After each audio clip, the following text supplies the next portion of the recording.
السلام عليكم ورحمة الله وبركاته مشاهدينا الكرام، وحياكم الله في حلقة جديدة من حلقات برنامجكم رياضة اللي يأتيكم على شاشة تلفزيون قطر كل اثنين الساعة 10 مساء بتوقيت الدوحة. نبدأ هذه الحلقة بأبرز عناويننا لهذا اليوم. حصيلة هزيلة للعنابي في تصفيات المونديال. الأنوك يحظى باهتمام عالمي كبير ونتائج مثمرة. الجيش ينفرد بصدارة الدوري والقاع يشتعل.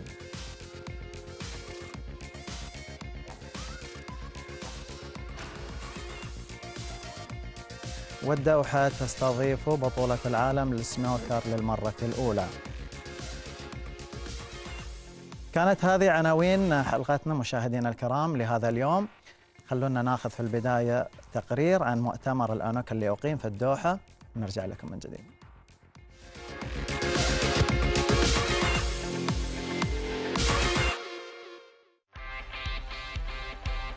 بعد يومين من الاجتماعات المتواصلة والنقاشات المستمرة تخللها تكريم من يستحق التكريم، أسدل الستار على الجمعية العمومية لاتحاد اللجان الأولمبية الوطنية أنوك، والتي استضافتها الدوحة للمرة الأولى في منطقة الشرق الأوسط.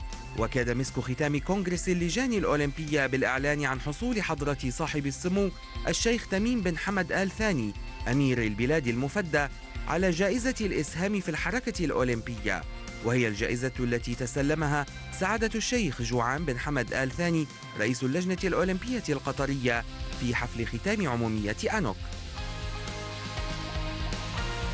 الدوحة كانت بالفعل محط أنظار العالم يومي 15 و16 الماضيين، بعدما لفتت الأنظار بتنظيم مميز ومبهر كعادتها مع كل البطولات والأحداث التي تحظى بشرف استضافتها. وفوق كل ذلك الاهتمام الكبير من قبل الدولة، والذي تمثل في حرص حضرة صاحب السمو أمير البلاد المفدى على حضور حفل الاستقبال الذي أقامته اللجنة الأولمبية القطرية في مربط الشقب على شرف رؤساء اللجان الأولمبية الوطنية، وقبلها افتتاح العمومية من قبل معالي الشيخ عبد الله بن ناصر بن خليفة آل ثاني رئيس مجلس الوزراء وزير الداخلية. وكان من الطبيعي أن تتوالى الإشادات بالتنظيم الرائع والاهتمام الكبير من قبل كل ضيوف الدوحة، على رأسهم توماس باخ رئيس اللجنة الأولمبية، والشيخ أحمد الفهد رئيس اتحاد اللجان الأولمبية أنوك، وكل الوفود المشاركة من اللجان الأولمبية والتي بلغت 206 لجان أولمبية، وهي مشاركة غير مسبوقة في أي عمومية للأنوك.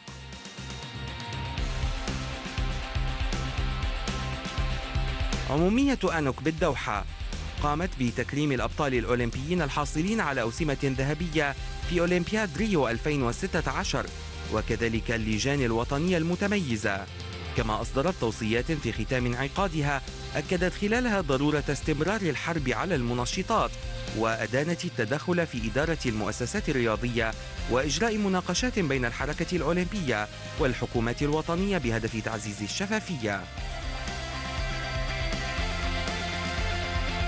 وعلى هامش اجتماعات أنوك شهد سعادة الشيخ جوعان بن حمد آل ثاني توقيع عقد استضافة قطر لبطولة العالم المدرسية لكرة اليد عام 2018، ووقع العقد ربيع الكعبي رئيس الاتحاد القطري للرياضة المدرسية مع لوران باترينكا نظيره رئيس الاتحاد الدولي للرياضة المدرسية.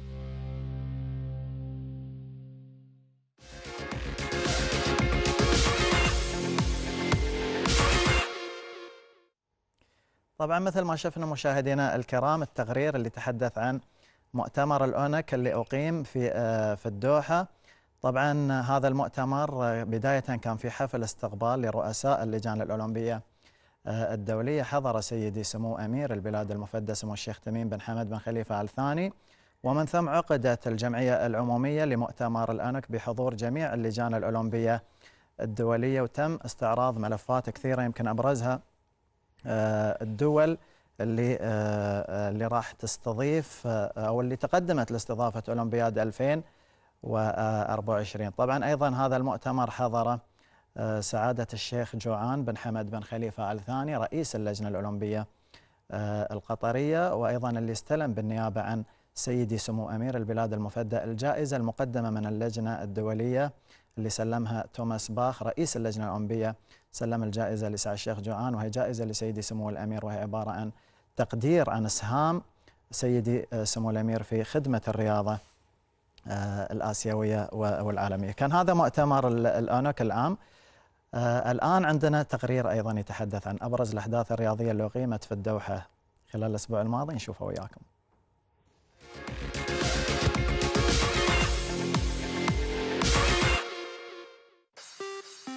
بعد أيام من الإثارة والمتعة على ملاعب مجمع خليفة الدولي التي اكتظت بعشاق السكواش، أسدل الستار على النسخة 15 من بطولة قطر كلاسيك، والتي بلغت جوائزها 150 ألف دولار. وتوج اللاعب المصري كريم عبد الجواد بطلا للنسخة 15 بعد فوزه في المباراة النهائية على مواطنه محمد الشوربجي المصنف الأول عالميا ب3 أشواط نظيفة. وجاءت المباراة النهائية مسك الختام للبطولة التي شهدت مشاركة كبيرة من النجوم العالميين المصنفين الأوائل.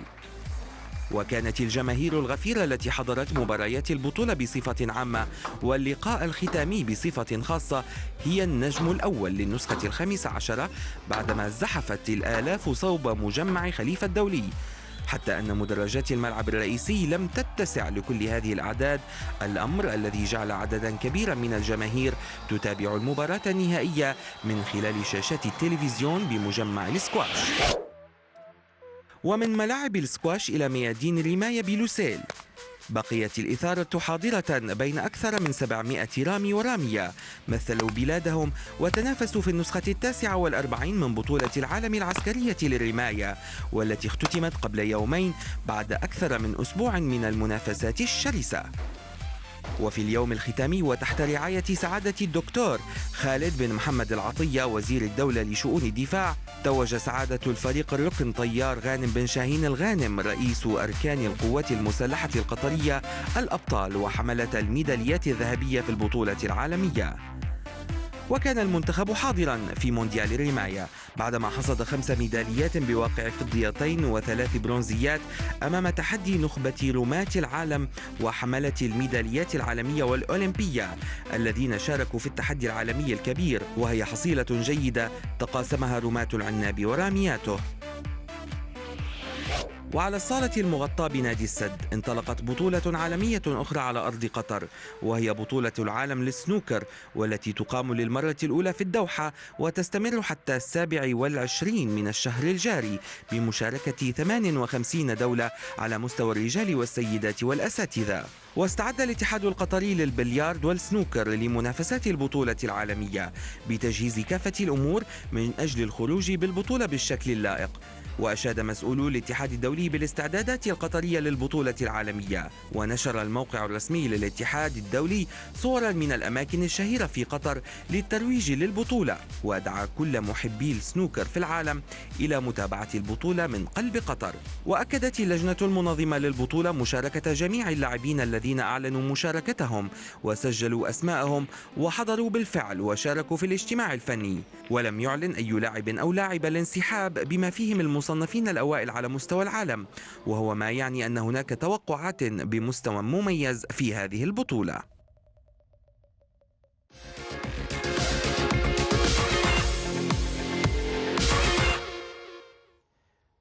دائما الدوحة عاصمة الرياضة، مثل ما شفنا مشاهدينا بطولات كثيرة، يمكن أبرزها بطولة السنوكر، وأيضا بطولة السكواش اللي قيمت في مجمع خليفة للتنس والسكواش، أيضا بطولة الرماية مثل ما شفنا هذه الاستضافات والمعلومات اللي جاتنا في التقرير. اليوم ضيفنا مختلف، اليوم راح يكون لنا حديث عن دوري نجوم قطر، وراح يكون لنا حديث تحديدا عن النادي الأهلي. واليوم ضيفنا هو سعادة أحمد بن حمد آل ثاني رئيس النادي الأهلي. ناخذ تقرير عن النادي الأهلي ونستضيف الشيخ أحمد.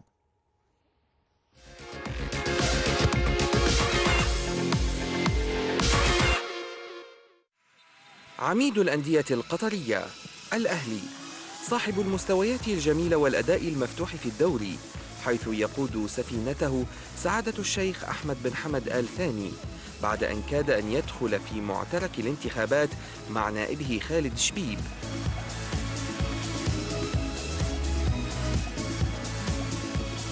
إلا أن التوافق في الأخير صب في مصلحة الاستقرار الإداري.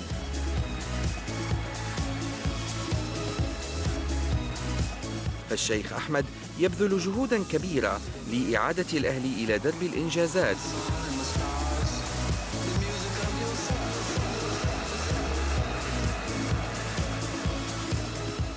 إلا أن البداية لم تكن موفقة، فمع انطلاق الدوري تم الاستغناء عن المدرب لوكا ليحل محله الوطني يوسف آدم.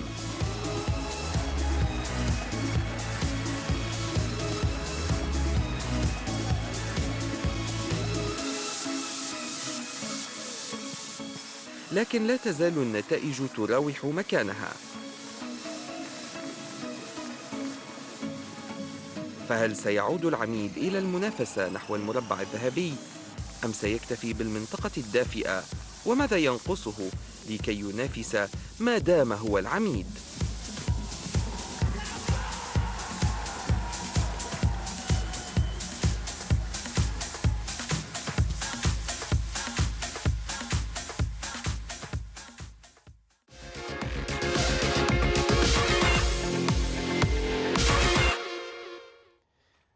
كان هذا تقرير يتحدث عن النادي الأهلي القطري عميد الأندية القطرية مثل ما شفنا.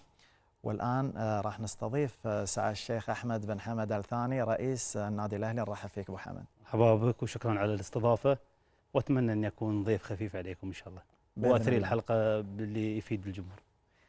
الشيخ راح نبدأ عن الاجتماع اللي استضفته اليوم. كان في اجتماع لجميع الاتحادات عقد في نادي الأهلي، كون النادي الأهلي هو عميد الأندية. كيف كان الاجتماع؟ الاجتماع كان تنسيقي بينه وبين الأندية عشان اللي هي الانتخابات الجاية للعبات اللي طبعا اللعبات الأخرى اللي هي الجماعية، السلة، الطائرة، اليد، ما له دخل في كرة القدم. كان اجتماع ككل يعني تحدث عن الانتخابات، من اللي راح يرشح نفسه من الأندية، انه يكون في تنسيق بيننا، وفيه اللي هي العضو اللي الاعتباري. كل اتحاد فيه 5 أعضاء اعتباريين يعينهم رئيس الاتحاد، هو يعني الأبرز الأشياء اللي صارت، يعينهم رئيس الاتحاد ويسوي حق لهم التصويت له. هذه من الاشياء اللي احنا اجمعت الانديه كلها اليوم. يعني هذا يمكن ابرز شيء اليوم يعني صار. هذا لا، في اشياء واجد يعني حتى تكلمنا عن سواء دعم التيشيرت، دعم الباصات، يعني هموم الانديه ككل. يعني في راح يكون هذا الاجتماع الاول، الاجتماع الثاني حيكون لجميع انديه قطر. جميع الانديه حضرت الشيخ؟ جميع الانديه اللي تملك اللعبه ما عدا نادي الغرافه، ونعذرهم يمكن عندهم ظروف او عندهم حاجه، بس بقيه الانديه كلهم حضروا. تمت دعوتهم وما جو؟ تمت دعوه الغراف، كل الانديه دعيناهم اللي عندها اللعبات الجماعيه. نعم. جاوا كلهم ما عدا يعني نادي الغرافه، وان شاء الله انه يكون عذرهم مقبول، وان احنا اتفقنا ان نكون كلنا كانديه على قلب واحد نهتم في المصلحه العامه للكره القطريه. حلو، شيء جميل. بس سوري، مو الكره القطريه، جميع اللعبات، جميع الرياضات. اي سوري يعني. طيب الشيخ، ندخل على طول في كره القدم. ادخل. نادي الاهلي، مدى رضاكم عن الفريق في هذا الموسم؟ شوف، مدى الرضا انا ما ارضى الا ان احقق بطوله مع نادي الاهلي، بس طبعا انت تعرف الوضع صعب الشيخ. صعب شيء. انا اقول انا تسالني عن رضاي الشخصي، لكن إن في الوقت الحالي احنا قاعدين يعني اليوم يعني انت لو انديه قويه اليوم مثل الجيش، الانتدابات الكبيره اللي احنا حاولنا نجيبها الحين، نعزز الصفوف الاهلي. انا ما اقول لك دوري، طبعا ممكن في كاس، الكاس ممكن اي نادي ياخذه، بس بالنظام الحالي اللي هم متبع في الكؤوس اعتقد صعبه شوي. لكن احنا نتمنى ان الاتحاد ينظر الى المسابقه واعاده تنظيمها واعاده جدولتها من اول وجديد. عندكم وجهه نظر على البطولات، على نظام المسابقه؟ يعني مثلا كاس سمو الامير المفروض انه يلعب من البدايه مع اثناء الدوري في توقف، تعطي فرص اخرى، تطلع لعيبه، يطلعون لعيبه جداد. ليش ما تتكلمون الشيخ؟ تكلمنا وعارضنا بس لاحظنا ما حد يسمعكم. لا، الحين في الوقت الحالي الانديه كلها البعض يتكلم، اليوم بعد الاجتماع. الشيخ. شوف خليني اقول لك، اليوم بعد الاجتماع انا لاحظت شيء، يعني ترى احنا اجتمعنا اول رئاستي يمكن من قبل 8 سنوات، يوم رئاسه الاهلي سوينا اجتماع رجنسي وجات الانديه واتفقنا. والله قديم الشيخ، 8 سنين رئيس. اكثر من 8 سنين الحين في النادي الاهلي، بس في خلال 8 سنوات اول اجتماع كان اجتماع رجنسي. كانت الانديه يعني ما كانت على نفس القلب، لكن السنه هذه انا اقول تغيروا. يعني حسيت في الاجتماع اليوم ان لا، الانديه تبغي تسوي شيء، تبغي يعني انها تستقل بقرارها.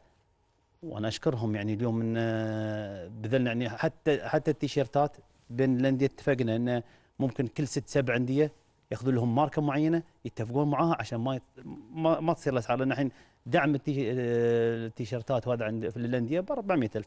احنا تكلفنا 1,200,000، بعض الانديه تكلفها 1,500,000 يمكن.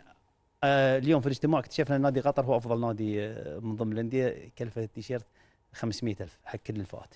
يعني لا البراند نفس البراند نفسه، واحنا اليوم عيناهم هم نادي قطر هم المسؤولين انه يجيبوا لنا لا يعني البراند نفس البراند هم ياخذونه ب 500. يعني هذا بعلمك شيء، انت لما تعطي واحد الماركه وهو يستلم جميع الانديه ادفانتج لك. حلو. كشركه، فاحنا نعطيهم ان مثلا عندنا بعد مشكله الباصات، احنا كنادي الاهلي نشتري باصات، نادي السد يشتري باصات، في انديه تاجر، فاتفقنا ان ليش مش كل الانديه لها وسائل لها مبلغ دعم؟ الدعم ما يكفي. طيب. مع الغلاء اللي صاير الدعم ما يكفي، فاحنا اتفقنا كانديه كلنا، يعني قلت كل الهموم اللي تكلمنا فيها اليوم كانت صغيره كانت كبيره، المهم انه نبغي حلو لا نخفض الميزانيات، نحاول بطريقه اخرى ان نتعاون كلنا كانديه. اتفقنا ان المصلحه العامه للكل، ما في حد يروح لمصلحته الخاصه. اذا بتروح تتكلم عن ناديك الاهلي، تتكلم عن السد، تتكلم عن الغرافه، تتكلم عن العربي، ما في اثنين يختلفون على ان طول ما الانديه تجتمع، طول ما المسؤولين يجتمعون ويجلسون ويطرحون الامور، اكيد ان هذا لصالح الرياضه. الاجتماع الحين احنا اللي اتفقنا عليه اليوم انه راح يصير دوري، والاجتماع الثاني راح يكون بعد الانتخابات في نادي الاهلي، وبعدها راح كل شهر راح ننتقل لاجتماع في نادي على مستوى الرئيس او نائبه او المدير التنفيذي. طيب، تحدثت عن قرارات الاتحاد القطري، وان انتم كثير تكلمتوا لا حياة لمن تنادي مثل ما وش لا حياة؟ هم شوف معلش بس انا خلنا اسالك. لا تحور اللقاء، احنا نتكلم.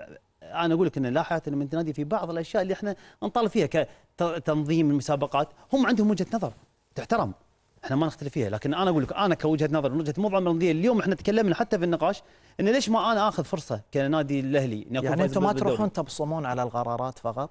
لا، نادي الاهلي شوف اكثر معارضين لاتحاد كرة القدم واي اتحاد، لو تروح تفتح ملفاتهم تلقى الاهلي السيليه. عرضتوا القرار؟ لا، عرضتوا القرار. 90% من قرارات الاتحاد اللي كانت ما تعجبنا وما نشوفها لمصلحه الاهلي، قرار نزول 4 انديه، تقليص من 14. لا، هذا جانا تعميم.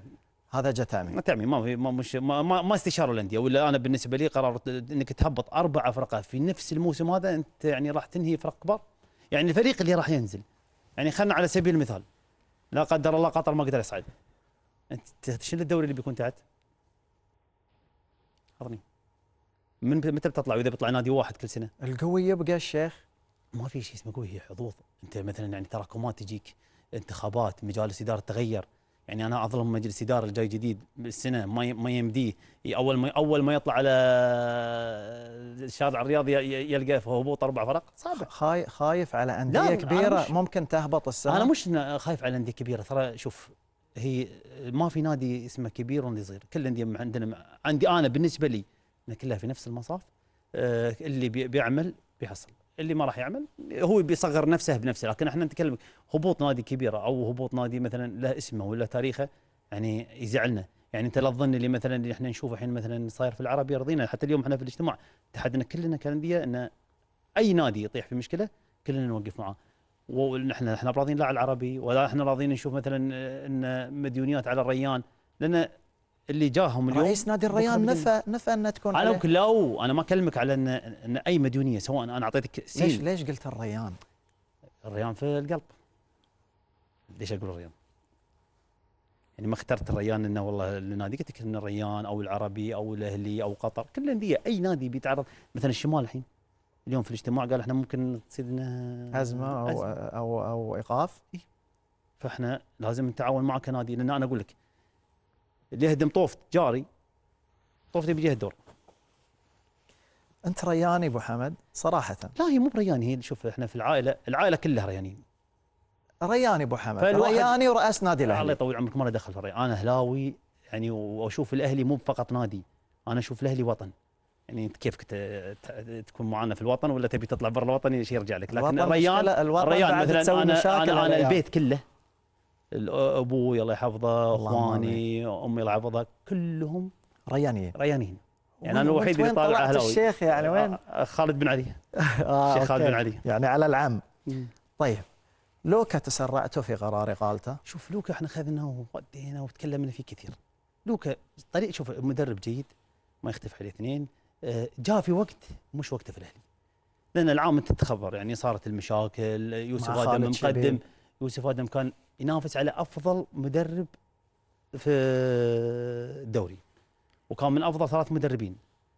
ف يعني وتم توقيع مع خالد شبيب وهكم في الموضوع؟ لا خالد واحد من، قلت لك احنا كلنا اخوان في مجلس اداره. خالد اخوي العود، لا زلنا نتعلم منه وتعلمنا منه الكثير. ممكن تصير اخطاء بس يعني هو اللي تعاقد مع لوكا، انت كنت مسافر حزت الشيخ. انت لا مراقبني عدل. اي يعني انا على حسب ما اذكر ان لما صار الحديث كان خالد اللي تولى مسؤوليه اداره النادي في ذيك الايام. لا هم مو بنتولى، هي صارت ان يعني ان خالد شاف ان لوكا افضل النادي. ما كنت انت موافق على الشيء؟ صراحه خليني بقول لك شيء، هي وافق او مش موافق. انا لو موافق ما صار اللي صار كله الحين في الوقت الحالي. طيب انت الرئيس. هو نائب الرئيس له حقيه في حاله غياب الرئيس يحل محله، وانت قلت اني مسافر.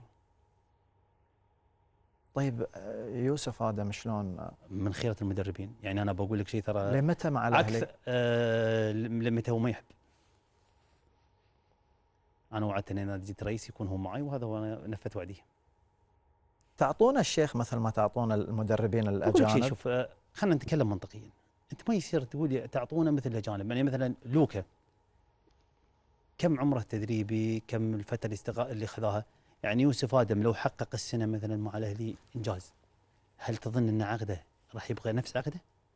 لا، راح يكون عقده اكبر. وبعدين ترى يوسف وايد متساعد معانا، يعني يدري بالازمات الماليه اللي يمر بها النادي، وكان متساهل. يعني نشكره، ترى بيض الله وجهه على تحمله لنا، وهو كان معنا في المعمعة. ترى في شلاليه الشيخ تربص في اداره الاهلي في بعض لا في الاهلي ما عندنا. ترى بقول شيء، احنا الاهلي يعلم الناس الديمقراطيه. تبغي تعال شوف النادي، ما عندنا احنا لا شلاليه ولا عندنا هالمشاكل، ما نعاني منها ابدا. بالعكس احنا في نادي الاهلي. بس كان في تصريحات ناريه بين يعني او خالد شبيب اطلقها اثناء الانتخابات، يعني اوحت. لا ما في، بالعكس تصريحات عاديه. وهذه ترى انت تبي انتخابات بدون تصريحات ما يصير. ترى حالات الكوره بالتصريحات ان اخذ وعطى. الحين اللي محل الجرايد وشو النادي العربي اسمه العام كان نادي الريان. هذه الاشياء يعني تعطي حلاوه للدوري. احنا فقدناها. الجمهور ما يجيك ويسب هالشيء. احنا كان ذيك اليوم الله يذكره بالخير ماجد الخليفي، الاخوان في عندنا خالد شبيب، عبد الله العيد الله يذكره بالخير، كلهم كانوا يعني مثرين الدوري. الحين هذه كلها تصريحات راحت. عين تبطل الجريده تسكرها، ما فيها شيء. يعني علاقتك مع خالد شبيب؟ اقول لك اخوي خالد، بيني وبين اتصال، بيني وبين علاقه، كل يوم اتواجه معه في النادي. ما توجد يعني مشكله، بالعكس. وكل اللي انت تشوفه من اللي احنا نحققه ترى هي شغله. حلو. وشغل الادارات السابقه، خشي خالد بن علي، عبد الله مصطفاوي، عبد القادر بويصيب، كلهم هذا. ترى احنا يعني احنا نكمل الدور. يعني لي ما وين خليني انا بقول لك الحين بكره مثلا قدمت انا مثلا كملت ال4 سنوات وقفت عن الرياضه. هل ال4 سنوات انا كنت فيها ما كنت اشتغل؟ يعني هل اللي بيجي بعدي بينكر شغلي؟ لا، احنا نتعاقب. كل من رئيس يجي يكمل على الرئيس اللي قبله. ضيعت السؤال الحين ابو حمد. ذاخر شو نسوي؟ لا، وين حظوظكم؟ وين رايحين انتم في الاهلي؟ وين تبون توصلون؟ شوف خلينا شوف، انت تبي في شيء اسمه منطق. تطلع خارج نطاق المنطق، بتقول والله انا بحقق بطوله، انا اتحداك. نادي الجيش وهو الحين متصدر الدوري يقول لك اني انا اخذ الدوري، بس اني يقول لك اني انا بنافس على البطولات. لان ما في شيء اسمه ان انا بحقق بطوله. انا راح انا اقول لك اني انا راح اقدم موسم جيد. توفقنا ان شاء الله في شو اسمه عبد الرحمن محمد، احمد السعدي، الاخويا ما قصروا معانا سنه. في صفقات جايه ان شاء الله في الانتقالات الشتويه، صفقات يعني مدويه ان شاء الله راح تكون. نحاول قد ما نقدر، لكن في الملعب انا ما اقدر اتحكم في الفريق. في مدرب، في فريق كوره، في شباب يلعبون كوره وهم كفوا وقدها، وان شاء الله انهم بيوصلون لابعد. الاداره اللي شغاله معاك الشيخ الان هم يعني فريق بالنسبه لك مريح؟ لا والله اقول لك انا شهادتي فيهم مجروحه. ابدا يعني، لا سواء حسن الملا نائب الرئيس، عارف عبد الرحمن، كلهم اللي معانا، ناصر يعقوب، عبد الله جاسم فخرو، كل الشباب مو مقصرين. واخاف انسى حد يزعل علي، لا تزعلون علي الاهلاويه. ما قلت سلمان بن فيصل؟ الشيخ سلمان بن فيصل، انا قلت لك انا اخاف اني ازعل من حد يزعل، يعني قلت لي الاداره اللي شغالين شو اسمه في المشرف العام، بس مش موجود الشيخ سلمان. الشيخ سلمان موجود معانا يعني ما يحضر باستمرار للفريق. شوف ترى سالفه الحضور والغياب هاي وايد ناخذ فيها ونعطي. انا عندي مبدا، حتى يوم كنت انا اشتغل في مكتبي او في اي شيء، ايش انت تقدر تعطيني؟ ايش اللي انا راح استفيده منك لو ما كنت موجود؟ بس قاعد تنتج احسن ما تكون قاعد عندي ولا تنتج.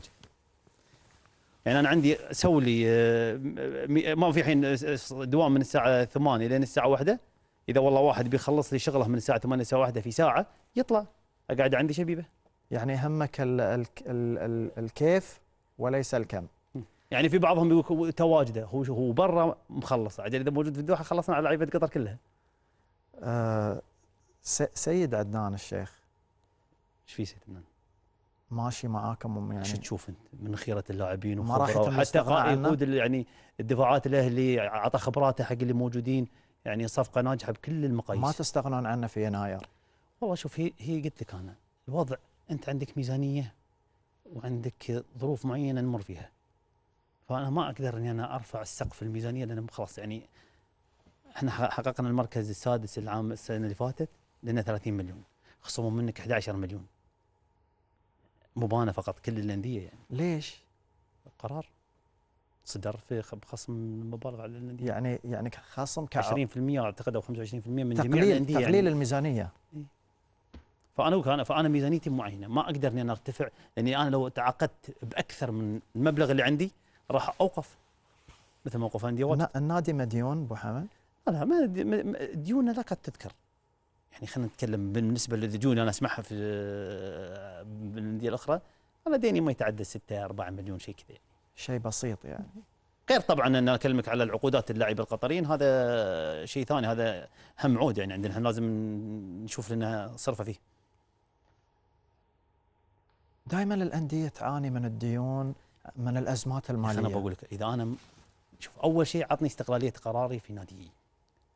ليش من يتدخل معاك انت؟ مش لما تتدخل في ضوابط، انت في دوله، في وزاره بلديه، احنا نشوف وزاره الشباب ووزير الثقافه والفنون ما يقصر معانا ابو غانم، اقول لك اخو عز وجل. الثقافه والرياضه. في الثقافه والرياضه، سوري، انا للحين مع المسمى القديم. فاقول لك يعني ما يقصر معنا، لا هو ولا عبد الرحمن الدوسري ولا الاخوان حتى في اللجنه الأولمبية من سعاده الشيخ جوعان، اخوي ثاني الكواري، كلهم ما يقصرون معنا، يدعمونا بكل ما يستطيعون، لكن في بروسيجر. يعني مثلا انا الحين في نادي الاهلي ناوي احط لوحه اعلانات عند الاشاره اللي هي مشاهد المول، موافقه جاتنا من وزاره الشباب والرياضه، تبع البروسيجر، تروح وزاره البلديه تقعدك 6 شهور، ترجع عقب تروح لك وزاره الداخليه عشان الاضاءه هل تاثر على رؤيه الشارع، تقعدك بعد فتره.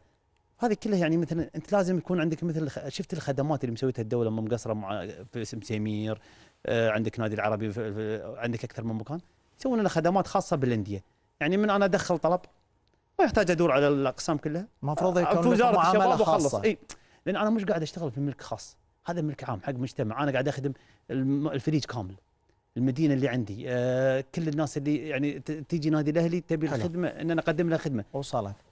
الشيخ تدفع من جيبك للنادي؟ اكيد اني ادفع من جيبي. سؤال غريب يعني، ما في رئيس في قطر ما يدفع من جيبه. انا اكلمك في الانديه اللي في الدرجه الاولى اللي لها علاقه لازم يدفع من جيبه. ممكن ما يكون ذاك المبلغ اللي انت تفكر فيه، لكن يعني في الاخير تدفع. انا قلت ما تدفع يعني هتدفع. طيب، كان هذا الجزء الأول من حديثنا مع الشيخ أحمد بن حمد الثاني رئيس النادي الأهلي، ومثل ما شفتوا ما شاء الله يعني الشيخ أحمد صريح وعلى طول إجابته شفافة.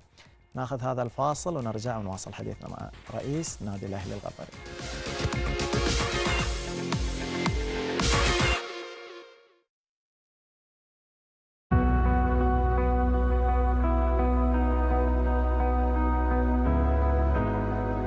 تكمن أهمية الوصول إلى الاستدامة وتحقيق معنى القيمة المضافة في الاقتصاد القطري انطلاقا من رؤية قطر الوطنية 2030، وذلك من خلال تمكين الشباب وإعداد جيل من رواد الأعمال ليكونوا النواة الأولى لجيل تنظر إليه الدولة باعتباره شريكا أساسيا لبرامجها ومساعيها نحو دفع عجلة التطور والتنوع الاقتصادي.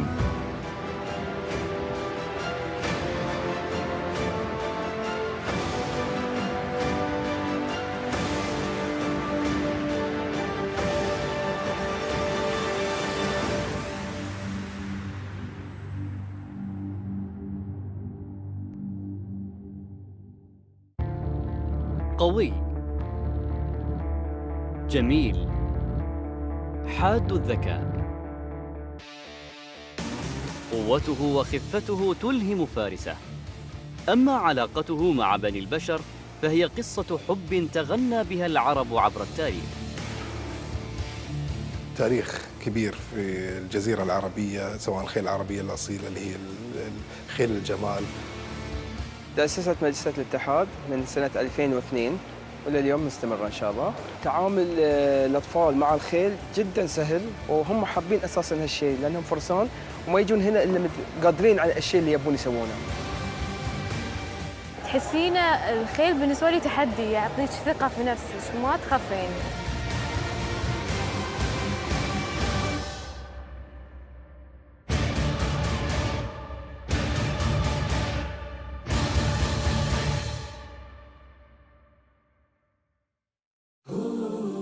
هي الدين كله، كل العبادات ترجع إليها.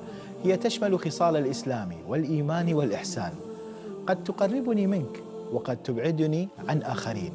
عمل بها الأنبياء ووصى عليها النبي صلى الله عليه وسلم حين قال: الدين النصيحة. أنك إذا اجتنبت كثيرا من الظنون تجنبت هذا الإثم وتجنبت غيره مما لا يضرك. لذلك النبي صلى الله عليه وسلم أول ما حدد قال: الدين النصيحة. المواطنة الصادقة تجعل الإنسان يحب وطنه دائما، يبني وطنه دائما، يفرح لوطنه دائما. واصل الرحم يعيش مثلا 60 سنة، الله سبحانه وتعالى يبارك له في هذه ال60، لكن تجد قاطع الرحم والعياذ بالله حتى لو عاش 120 سنة مرت عليه هذه السنون كلمح البصر.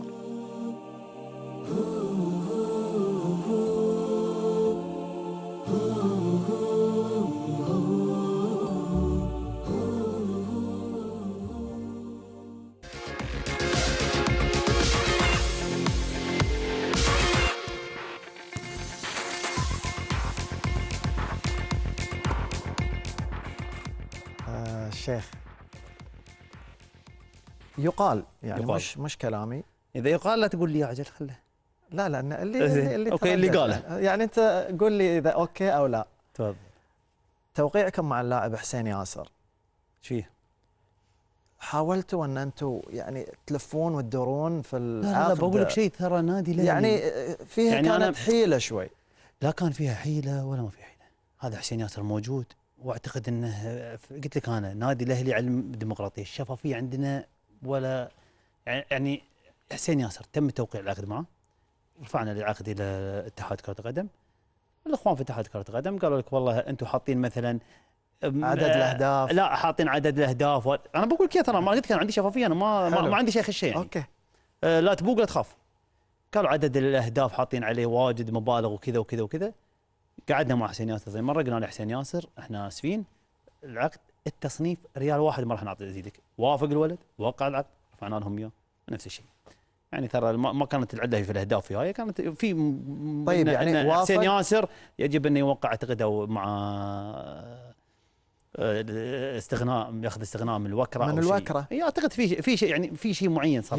يعني المشكله يعني انت لو تسال حسين ياسر ما راح يجيب طاري الاهلي بشينه. لا يدري ان احنا كنا معاه قلبا وقلبا. انا اقصد المشكله تجاوزت مساله العقد انا بقول شنو المشكله، والله العظيم انا ما اعرف. هذا انا اكلمك بوضوح، لو اعرف المشكله وش هي. المشكله ان العقد لا قلت لك قالوا لنا العقد وقالوا لنا انه خطا في العقد ولازم تعيدون صياغته وتعيدون هذا، قلنا لهم تامرون، رجعنا عدنا الصياغه ورجعنا رفعنا ثاني مره. طيب وبعدين؟ نفس الشيء، قال لك لنا لازم يوقع، اعتقد ياخذ مخالصته، اذا ما اخذ سببتوا على حسين ياسر يعني؟ ما له دخل، سببنا. هو اللاعب طلب اشياء معينه، يوم ما قدرنا ان احنا يعني طلع ان العقد فيه اخطاء، ان ما يصير تعطيه عدد اهداف. يعني احنا دائما نحفز اللاعب، يعني نحطك مثلا في حاله انت مبلغك مثلا تتفق معي 200,000 على سبيل المثال، اجي انا اقول لك لا يا اخي انا اعطيك 600، ايش رايك؟ بس في حاله كنت انا في الدوري المركز الرابع، في حاله انت صنعت اهداف، يعني هذه الاشياء التحفيزيه، بدل ما انا اعطيك ال 200 وبكره يمكن ما تلعب عندي وتتم احتياط، انا حاطك مبلغ ان وصلت السقف مالك خذه، ما وصلت مالك الرواتب. طيب ليه يعني تخدم مصلحتي كنادي. ليش نشوف دائما عقود بالباطن بين الانديه واللاعبين؟ علمك شيء اجباري، يعني الانديه تيجي نادي لاعب يخلص عقده تصنيفه مليونين، نادي يبغيه نادي ثاني يدخل يضارب بالنادي الاول، فتشوف عقد الباطن. بس الحين في الوضع الحالي اللي احنا فيه الحين ما راح تشوف عقد بالباطن. يعني انا اقول لك انا الاهلي ما فيه من يوم جاءنا التعميم ارفعوا جميع عقود الباطن الاتحاد كرة القدم. انا كان عندي اظن 4 أو 5 عقود، يعني ما اذكر بالضبط، انا كانت العام اول السنه رفعنا العقود اللي بالباطن كلها لهم، وبعدها الى يومك هذا ولا عقد عندي بالباطن.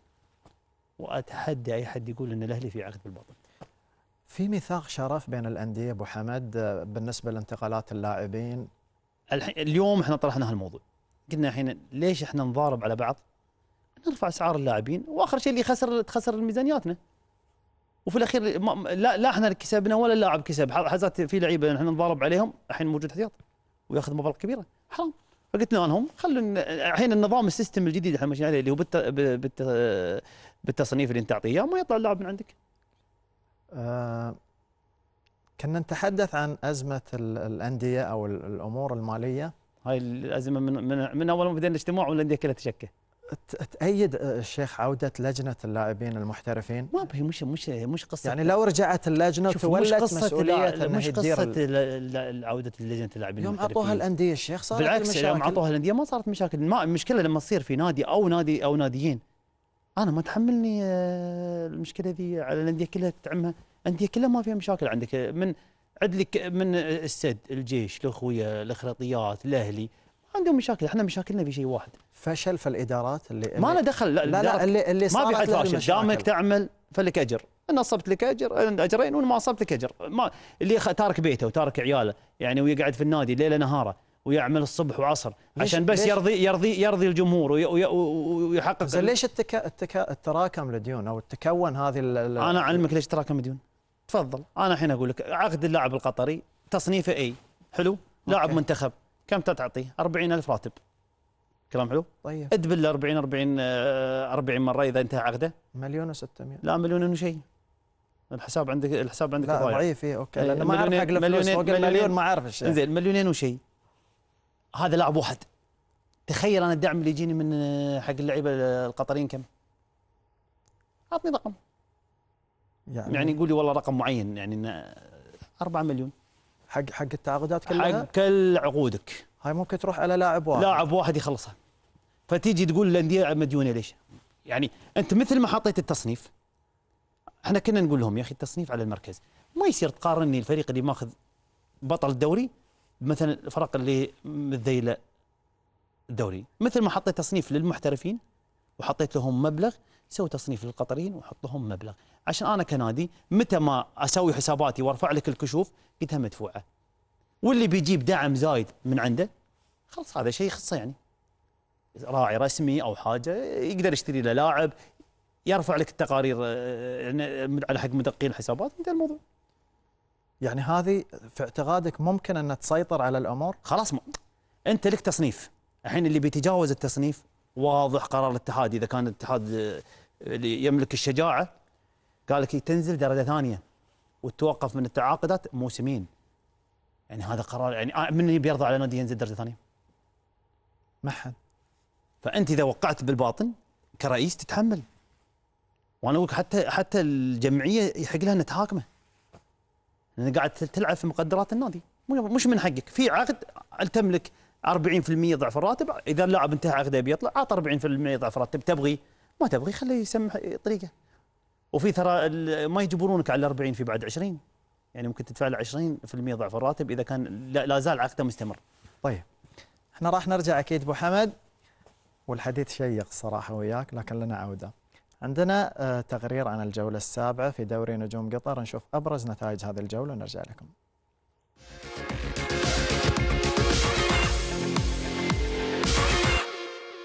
رفعت الجولة السابعة شعار يبقى الوضع على ما هو عليه، وذلك بالنسبة لفرق المربع الذهبي التي ظلت في نفس ترتيبها منذ الجولة السابقة. الجيش تمسك بالقمة التي يحتلها منذ الجولة الماضية، وحقق فوزا مهما على الشحانية ب3 أهداف لهدف، وهو الفوز الذي نجا به من مفاجآت الشحانية هذا الموسم، ورفع رصيده إلى 19 نقطة، ووسع الفارق بينه وبين أقرب منافسيه إلى 4 نقاط. بينما تراجع الشحانية للترتيب العاشر بعدما توقف رصيده عند 8 نقاط. أعتقد خسارة جديدة، يعني بعد خسارتنا من السد واليوم تخسر من الجيش، ولكن الأداء أعتقد مثل ما أنت قلت الأداء كان أفضل، وحاولنا تلعب ضد فريق الجيش، فريق متصدر الدوري حتى الآن، عنده لعيبة يمكن يحسمون المباراة في أي وقت. والله دخلنا الشوط الثاني نبي نعوض، دخلنا أتوقع لعبنا أحسن، سجلنا وقلصنا الفارق، وضربة الجزاء اللي للجيش الثالثة أتوقع اللي تقريبا صعبت علينا المباراة. الحمد لله أول شيء على الفوز. طبعا في الشباب يشوفون نادي الجيش ونادي حق شوط واحد، طبعا لا تنسى انك تلعب ضد فريق قوي مثل الشحانية، قدم مستوى جدا يعني رائع الموسم هذا، الحمد لله قدرنا نفوز عليه ونثبت في الصدارة. وفجأة وبدون مقدمات تعثر السد وفقد نقطتين ثمينتين على إثر تعادل بطعم الخسارة مع الوكرة بهدف لكل فريق، ليكتفي الزعيم بنقطة واحدة رفع بها رصيده إلى 15 نقطة احتل بها المركز الثاني. بينما حصد الوكرة نقطة لم تكن في حسابات مدربه الجديد أن يحصدها من بين أنياب الزعيم السداوي. ورفض كل من الريان والأخوية استثمار تعثر السد، واكتفيا بالتعادل بهدفين لكل منهما في مباراة مثيرة كان الريان قاب قوسين أو أدنى من الفوز بها، لولا تعادل الأخوية في الدقيقة الأخيرة من الوقت بدل الضائع من الشوط الثاني، ليرفع الأخوية رصيده إلى 15 نقطة في المركز الثالث بفارق الأهداف عن السد، ويرتفع رصيد الريان إلى 13 نقطة في الترتيب الرابع. بالنسبة لنا احنا نقول هارد لك، ضيعنا العديد من الفرص، فريق يلعب ناقص من الشوط الثاني، يعني حرام ما استغلينا هالفرص، انت شايف كم هجمه ضيعنا. بالنسبه لنا والله انا بالنسبه لي اقول هارد لك، الحمد لله على كل حال، لكن ان شاء الله العوض القادم. والله شوف اكون صريح معاك، احنا ما مبسوطين بالنتيجه، كان هدفنا 3 نقاط، لكن على الوضع المباراه اللي جرت اليوم الطريقه اللي صارت، اعتقد في اخر دقيقه ان سجلنا هدف، خاصه ان احنا كنا ناقصين لاعب، لا باس فيها، النقطه كانت مهمه جدا. الحمد لله على كل حال، اللعيبه قدموا اداء قوي جدا من بدايه المباراه، توفقنا فيها، يعني ربنا وفقنا فيها باخر دقائق ان سجلنا هدف التعادل وكسبنا النقطه، اعتقد النقطه هذه تساعدنا، نقطه افضل من لا شيء، الحمد لله على كل حال. وفي مباراة الغرافة والعربي حضرت الإثارة وبقوة بعدما بدأت المواجهة برغبة قوية للفوز من قبل الفريقين، وتقدم العربي قبل أن يتعادل الغرافة ويتقدم بهدفين حتى حسم المواجهة بجدارة واستحقاق، وحصد 3 نقاط غالية تقدم بهم إلى المركز الخامس بعدما عمق جراح العربي ومدربه البرازيلي الجديد أديسون الذي فشل في أول اختبار له بعد توليه المسؤولية، ليتوقف رصيد الفريق العرباوي عند 6 نقاط وأصبح في موقف لا يحسد عليه.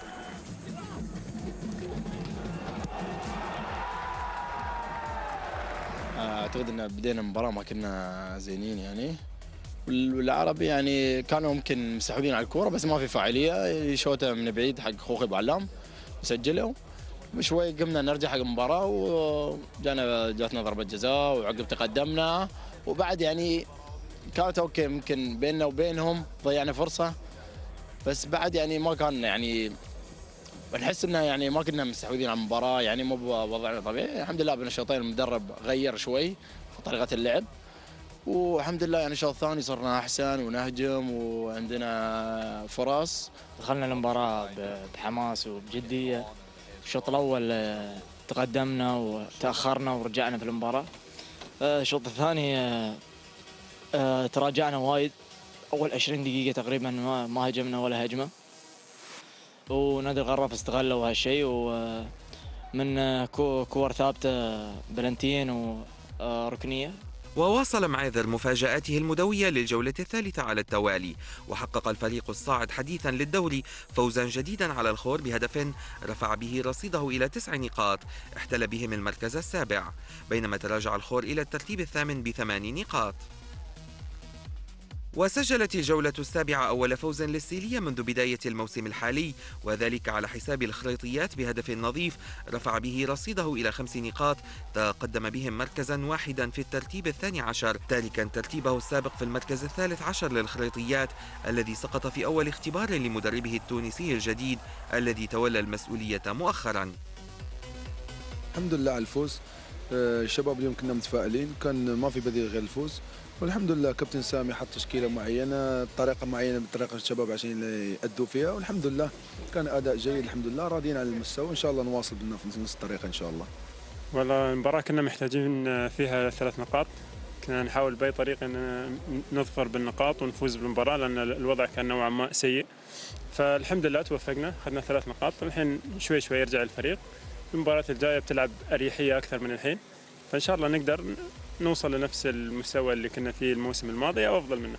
وسيطر التعادل الإيجابي بهدف لكل فريق على مباراة الأهلي وأم صلال، وكان الأهلي أقرب للفوز لولا ركلة جزاء التي أهدرها مشعل عبد الله قبل أن يتعادل أم صلال ويحصد نقطة رفع بها رصيده إلى 10 نقاط احتل بهم المركز السادس، بينما احتل الأهلي الترتيب التاسع برصيد 8 نقاط. الحمد لله على كل حال.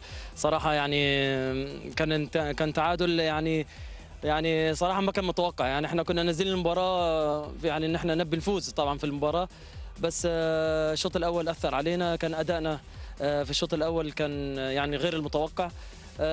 قدرنا الحمد لله ان احنا نرجع في الشوط الثاني، والحمد لله قدرنا نسجل، وكنا بنسجل أكثر من فرصة، بس يعني هاي حالة كرة القدم، والحمد لله ان توفق بابا مالك في البلنتي وصد البلنتي، وهي كانت نقطة تحول في المباراة يعني. الحمد لله نقول على النتيجة، كنا نطلع يكون النتيجة أفضل لنا احنا يعني، لكن تعرف أخطاء بسيطة ممكن تكلفك أهداف، لكن نقول لنا يعني ما نقول هارد لك يعطيكم العافية، نقول حق شباب يعطيكم العافية، هم مصلال قدموا مباراة زينة وجيدة، نقول إن شاء الله التعويض في المباريات الجاية، نتمنى إن شاء الله.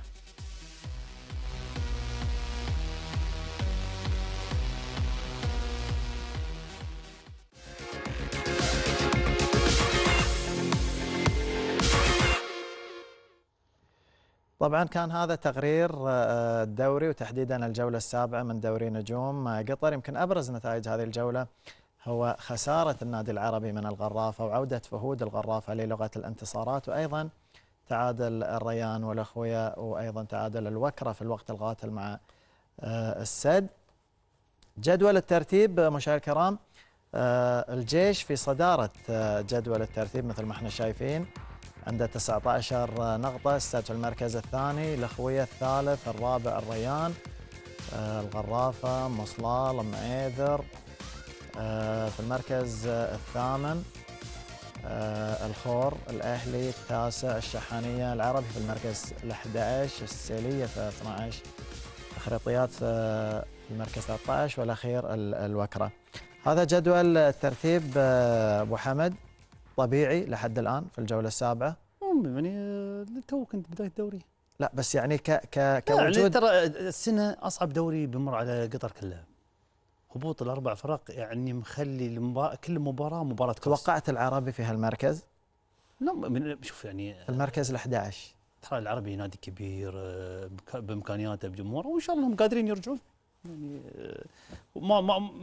تو كنت في البدايه، يعني ما تقدر تحكم على دورينا السنه، انا اقول لك سواء الاول او الاخير او الهابط او النازل الا يمكن في قبل 3 جولات من انك تقدر تقول من اللي يهبط ومن اللي بيصعد. البعض الشيخ يتحدث ان الاهلي عنده مصدر دخل غير عن الانديه الثانيه، وتحديدا العقد اللي مع شركه ريجنسي. لا شوف، هو مثلا الحين خلينا نقول لك الانديه، اول نادي في قطر بدا الاستثمار هو نادي الاهلي اللي هي بقاعه الريجنسي. مستفيدين من العقود هذه؟ اوكي، بس انه مش تأدي يعني ولا ما تأدي الغرض؟ لا يعني مبالغه، انا اكلمك انا لاعب واحد عقده مليونين، يعني كم بيدخلك لمتى العقد هذا الشيخ؟ شلون؟ يعني عقدكم مع الشركه تم تجديده من قبل 8 سنوات، مدته 20 سنه، بعد 20 سنه تنتهي، يعني الحين مرت عليها 8 سنوات. باقي 12 يعني. اي باقي 12، يقول الحين بعد سنه 9. علاقتكم مع نادي الاخويه كانت في فتره متوتره. لا بس خلينا نكلمك عن هاي يعني من الانديه اللي هي فيها استثمارات.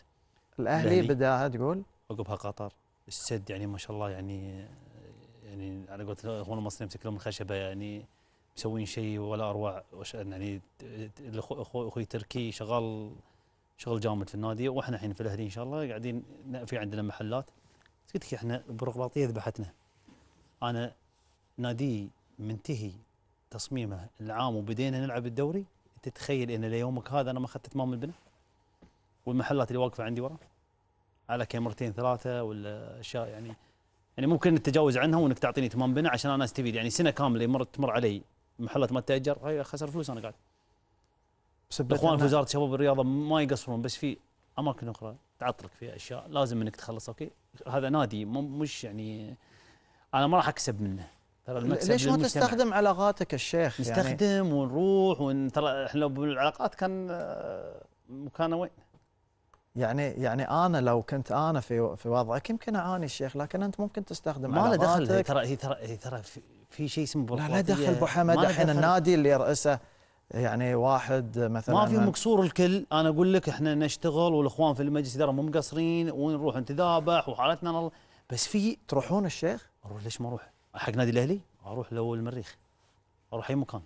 انا جاي، انا يوم جيت على النادي في رئاسه النادي انا جاي اخدم النادي، مش معناتها رئيس ان انا قاعد في البيت واموري طيبه طيب حدثنا عن علاقاتكم مع الاخويه، ليش كان في فتره في توتر بينكم؟ ما في توتر، يعني تخبر، يعني هاي الانديه كذي تصريح من هنا تصريح من هنا، تسوء الاحوال ترجع في الاخير احنا كلنا اخوان، ما يعني مهما تزعلنا. الحين شلون؟ الحين علاقتكم لا فوق النخل. فوق النخل. ما قصروا معنا خليفه خميس، ما قصر معنا ابدا، يعني ما طلبته شيء بدون مقابل يجيني، وبيض الله وجهه يعني. يستاهل. عندنا فقرة السناب مشاهدينا، سناب الجولة السابعة. خلينا نشوف الجمهور تصريحاتهم بعد هذه الجولة.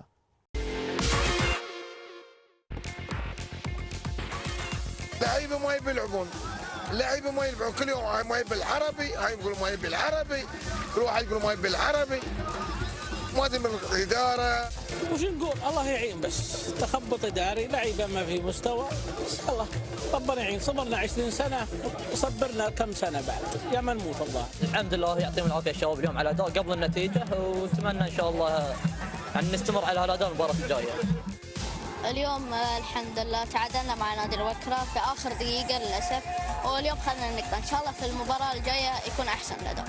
والله ضيعنا المباراة من يدنا الصراحة، والوكرة يستاهل التعادل، والسد ضيع المباراة من يده والله، وإن شاء الله المباراة الجاية.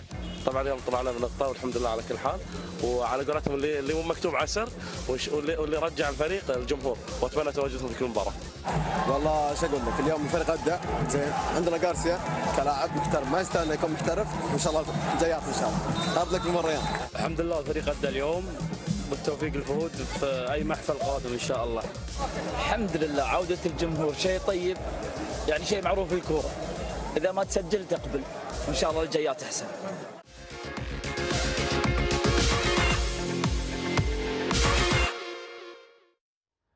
عندنا أيضا مباريات الجولة القادمة اللي راح تكون على النحو التالي مثل ما احنا شايفين. مباريات يوم الخميس الشحانية والوكرة، الخور والغرافة. يوم الجمعة راح يلعب السلية والأهلي، مصلال والأخوية. مباراة سهلة ولا صعبة أبو حمد؟ ما في مباراة سهلة في الدوري. كل مباريات فايز آخر مباراة بعد. يستاهل أبو سعيد، لكن كل مباراة صعبة، ما في مباراة سهلة. الريان راح يلعب مع معيذر يوم الجمعة، والجيش مع الأخريطيات. عندنا أيضا مباريات يوم السبت، العربي مع السد. يعني يمكن هذه قمة أو يعني الديربي اللي دائما يجمع الكلاسيكو. الديربي اللي هو الناديين اللي جنب بعض، اللي هو الاهلي والعربي، اما هذول يسمونه كلاسيكو. الكلاسيكو. طيب لا قبل ما نروح منتخبنا، احس ان سؤالك يعني وراء زلزال. مره صرحت ابو حمد. انا صرحت اول مو مره. قلت ان لوائح الاتحاد القطري لكره القدم مثل عجينه الجيمات. ليش؟ كان يعني؟ رمضان داخل علينا. اللي انا عارف اللي قال لك السؤال من شفت انا برا قبل شوي. لوائح اتحاد كره القدم مثل عجينه الجيمات، هم فهموها غلط. يا اخي النيه، لما الاعمال بالنيات. انا جاينا رمضان والاكل المشهوره في رمضان، فقلت انه يعني من لذه الطعم اللي هم يطرشون لنا اياه، فاحنا شبهته. محمد هذا جواب دبلوماسي. ما انا دخل جواب دبلوماسي، انت نبغي الصدق. انت شوف شكل عجينه الجيمات شلون حلوه لذيذه، افهم يفهم. كان يعني كان تعميم جانا في ذيك الفتره، كان يعني شيء يفلج الصدر يعني. انا ما يذبحني في الدوري الا التعاميم. الا التعاميم. تقعد من النوم يجيك تعميم يغير هيكل الدوري كامل. يعني في اي دوله اوروبيه في مده 3 سنوات، يعني بتهبط 4 فرقه، قول بعد 3 سنوات راح اهبط 4 فرقه. مو في يوم من ليله تهبط 4. ما يصير يعني انت ما اعطيت تشانس حق الناس. طيب ممكن تتوقع من هو بطل الدوري، من هو اللي ممكن يهبط؟ او يعني شوف، هي في السنوات اللي فاتت كان سهل التوقع، ان تبين لك خريطه الطريق. السنه هاي لا، الجدول يعني مسوينه اللي هو السادس يلعب مع السابع الخامس، ف يعني اقول لك مباريات صعبه، ما في فريق ضعيف. ما تقدر تقول انه والله انا الاخويا بفوز على اي نادي، انا السد بفوز على اي نادي، لا، السد تعرض هزيمه تعادل مع الوكره، احرمها من 3 نقاط. ايش رايك في بطوله قطر غاز ليج ابو حمد؟ تشوفها مجدي ولا؟ بطوله فاشله جدا بكل المقاييس، يعني انديه ما تجي، بعض اللعيبه يعني خليني اكلمك، انت عندك 4 فرق تنافس على الصعود. ايش ذنب معيذر او ايش ذنب قطر او ايش ذنب الشمال لما يجي مباراه النادي مثلا سين من الانديه ينقص عدد اللعيبه عنده ويطلع ياخذ النقاط ال3 مرتاح؟ وين تكافؤ الفرص؟ يعني انا كنادي الاهلي يا اخي عندي اولويتي الفريق الاول. فريق الرديف الحين السنه هذه انا اهتميت فيه لان كان السنه اللي فاتت كان عندي كوارث، بس في اولويه. انت الرديف حاطه يساعد الفريق الاول، بدل ما تلعب مباريات وديه حق الفريق الرديف. هاي في اوروبا كذا النظام كان عندهم، يلعبون الرديف لان عنده عدد كبير. انا ضد العدد الكبير، اصلا احنا عدد السكان قليل، فنقص العدد، خله كشف فريق اول، بتلاقي عدد كبير من اللعيبه خرجوا خارج كشوفات الانديه، تقل الاسعار، العرض يصير اكثر من طلب. طيب. ليش؟ تحب الشيخ تضيف شيء؟ خذ راحتك، لان احنا عندنا في الختام خلاص عندنا تقرير عن المنتخب وعن اشكركم على الاستضافه. لا ما تشكرنا الشيخ الحين. خلينا نشوف هذا التقرير. بعد في شيء اي راح نرجع لك.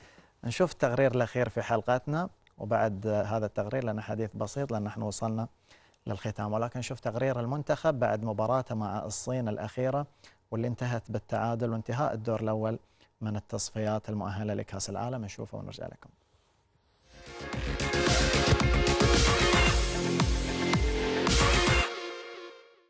بحصيلة هزيلة من النقاط لا ترقى للآمال والطموحات، أنهى منتخبنا العنابي مشواره في الدور الأول من المرحلة الأخيرة للتصفيات الآسيوية المؤهلة لكأس العالم بروسيا 2018.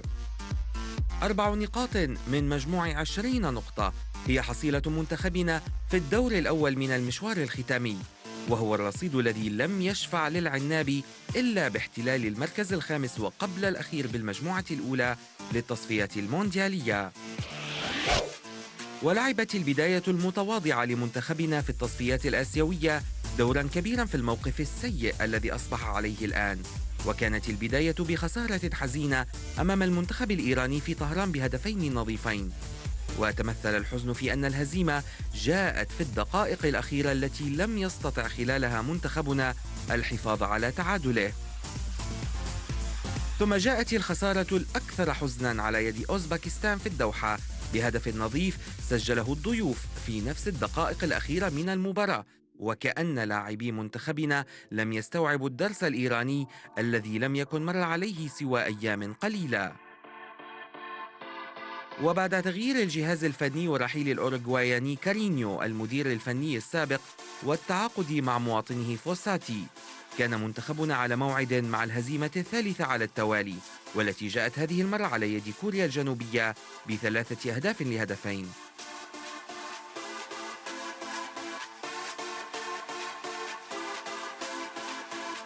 وفي المباراة الرابعة نجح العنابي أخيرا في الفوز على سوريا بهدف نظيف حصد به أول 3 نقاط، قبل أن يعود منتخبنا من الصين بنقطة التعادل في المباراة الخامسة بعد أداء لم يرق للمستوى المطلوب. الدور الأول للتصفيات المونديالية قد انتهى، ومنتخبنا أصبح في وضع لا يحسد عليه، لكن ذلك لا يمنع أن الأمل في التأهل للمونديال الروسي لم ينتهي بعد، وما زالت الأماني ممكنة ولكن بشروط.